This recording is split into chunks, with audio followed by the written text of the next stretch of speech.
நாம் ஆட்சிக்கு வர நினைப்பது மக்களின் நலனுக்காக மட்டுமே என்று தவேகாவின் தலைவர் விஜய் அவர்கள் கோயம்புத்தூரில் கூறியுள்ளார். இந்த கருத்து பல அரசியல் கட்சிகளிடையே அதிர்வலைகளை ஏற்படுத்தியுள்ளது.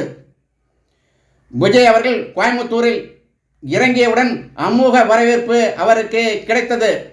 இது போன்ற வரவேற்பை தமிழ்நாட்டின் வரலாறு இதுவரை கண்டதில்லை. எங்கு பார்த்தாலும் மக்கள் கூட்டம், மாணவ மணிகளின் கூட்டம், கல்லூரி மாணவர்களின் கூட்டம், பெண்களின் கூட்டம், குழந்தைகளின் கூட்டம், முதியவர்களின் கூட்டம், எங்கே பார்த்தாலும் கூட்டம் தான். மரத்து மேலே நிற்கிறாங்க, தண்ணி டேங்க் மேலே நிற்கிறாங்க. திடீர்னு பார்த்தா விஜய் வர வேன் மேலே ஏறிட்டு விஜயை பயமுறுத்துறாங்க. பைக்கில் இது அப்படி அப்படின்னு சீறிட்டு போகிறாங்க. வெறி பிடித்த ரசிகர்கள் கூட்டம் விஜயிடம் இருப்பது. இந்த கூட்டம் ஓட்டுகளாக மாறுமா என்பதுதான் $1,000,000 கேள்வி. அதற்கு பதிலாகத்தான் ஓட்டருடைய கருத்து கணிப்பு முதலில் வந்திருக்கிறது. தமிழ்நாட்டின் முதலமைச்சராக யாரை விரும்புகிறீர்கள் என்று கேட்டதுக்கு விஜய் அவர்கள் 2வது இடத்தில் இருக்கிறார். முதலிடத்தில் அண்ணன் ஸ்டாலின் அவர்கள் இருக்கிறார்கள்.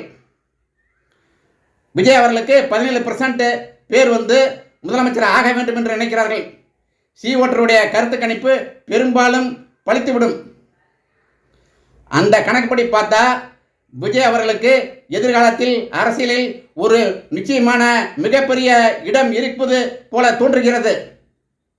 என்ன வரவேற்பு கோயம்புத்தூர்ல! அப்பா, இது போன்ற ஒரு வரவேற்பை நான் என்னுடைய வாழ்நாளில் கண்டதே இல்லை. நாளை எம்ஜிஆருக்காக போய் நின்றுருக்கேன். ஒரு நாள் பூரா இருந்திருக்கேன். சாயந்தரம் 3 மணிக்கு வரணும்னு சொல்லுவார். காலையில் 3 மணிக்கு தான் வருவார். தஞ்சாவூரில் நாங்களாம் வெயிட் பண்ணி நின்றுருக்கோம். ஆனால் இது போன்ற வெறி பிடித்த ரசிகர்களை என்னுடைய வாழ்நாளில் நான் கண்டதே இல்லை. அப்படி ஒரு கூட்டம், எங்கே போனாலும் கூட்டம் வருது.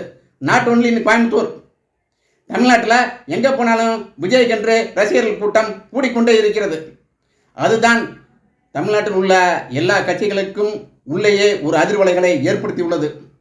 மக்களிடம் செல், மக்களிடமிருந்து கற்றுக்கொள், மக்களுடன் வாழ், மக்களுடனே இருந்து மக்களுக்காக சேவை செய் என்ற பேர் அறிஞர் அண்ணாவின் பொன்மொழியை அவர் முகவர்கள் கூட்டத்தில் பேசியுள்ளார். இது போதுமா? அவ்வளோதான். பல கட்சிகளுக்கு இடையே அதிர்வலைகளை ஏற்படுத்தியுள்ளது இந்த பேச்சும். அண்ணா சொன்னது போல ரசிகர்கள் நடந்து கொள்ள வேண்டும் என்று தளபதி விஜய் அவர்கள் எதிர்பார்க்கிறார்கள்.